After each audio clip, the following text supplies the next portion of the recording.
Generally speaking, NOx, right, is the number one thing that we're worried about, or that a customer is worried about, or that a plant's worried about, should I say. Sometimes they see ammonia usage start to rise.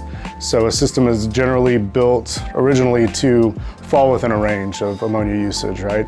And so if they start seeing more, where they have to get more deliveries by truck into so that can be a signal that something in the system may not be working properly, whether it's plugging in the AIG or bypass around the catalyst frame, or any number of things. Well, so upgrades are helpful. Lead times, instead of redesigning an entire skid or system, we can kind of use what they already have in place and kind of make modifications or upgrades to those systems. So, such as Vector Systems Katana AIG. And so this technology in our system allows us to change the whole spacing, sizing, pitch, angle, all of these things in our process. So generally speaking, the older, so we're talking about units that are 9, 10, up to 15 years old that are probably due for some type of inspection, or they either have rust or buildup inside an AIG or in the lines of their system. And a lot of those AIGs were just, the holes are just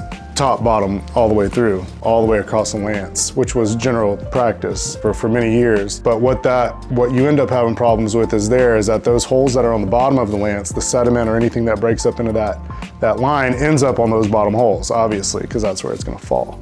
So we have ways to combat that and make it less susceptible to plugging, and so that's just one area.